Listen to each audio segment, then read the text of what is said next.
What's up, folks? Hope you're all doing well. Welcome back to more esports talk. This one's pretty straightforward. I chugged my coffee, and obviously things up here are not doing too well because the barbershops are still closed. I woke up this morning, though, to a title and some stories out there around MIBR, and yes, the conflicts of interest in CSGO, they do continue. If you guys are diehard or long-term viewers or players of CSGO, you remember back a couple of years when a lot of teams out there, owners, had to divulge their interest in several CSGO teams. Astralis being the most prominent example. They had hands in both Godsent as well as Heroic, and they had to sell off those interests because Valve made a statement you could have no conflicts of interest at all in CSGO, no hands in multiple teams because of the potential of trying to stir up some results.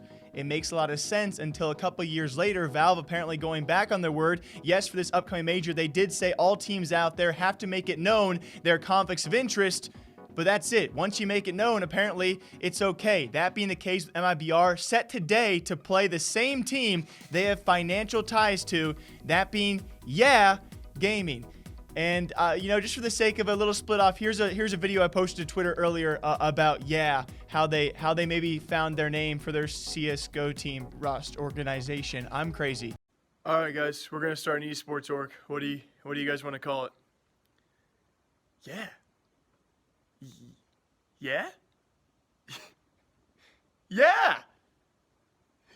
And this to me is just, it's nuts, especially with the latest news around Valve, the things they have tried to do as of the past, just a week alone, right? Trying to heavily dock a lot of teams out there who actually try and make substitutions, six-man rosters when it comes to major runs and major events, especially that of Astralis. ENCE won't be affected by this because X7 will simply play. Yampy will not even touch the starting roster during major surrounding events, but Astralis will be heavily penalized if they even swap out players. Their six-man roster for major runs, to me, seems pretty useless. Also, on top of that, a couple days back, Valve was like, hey, maybe we shouldn't have coaches at all. And now they say that you can actually have hands in. You can have players that play for one team and also own or have ownership ties to a separate team that they could even be playing against during a major qualifying event, or at least points go towards the major itself and how you qualify for it. They can even play each other and it's okay.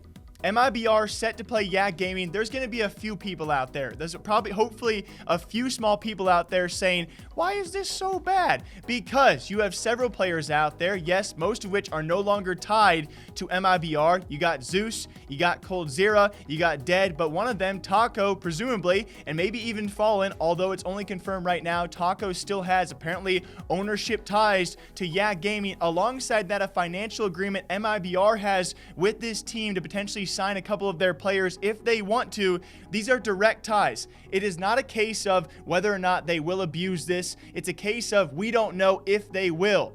When their matchup comes later today, here is the issue for all of you guys, and I know a lot of you guys understand why this is a huge issue, especially with these two teams facing off. We do not know. If Gaming wins, we don't know. MIBR just threw it because they throw a lot of games these days, or if they were gifting them a win. Vice versa, we still don't know. If Gaming loses to MIBR, we don't know if they could have upset MIBR or if MIBR wanted a free win in this tournament format. We just don't know, and that is the huge issue. Most of the time when it came time for Astralis, Heroic, and Godsent, those teams never really matched up. This here is a gigantic problem and should not be allowed, and especially thanks to Decay who actually pulled this up this morning, the two contradicting statements a couple years apart, or at least some time apart, I should say, from Valve, all of a sudden just two vastly different statements. One saying, hey, you can have no existing conflicts of interest.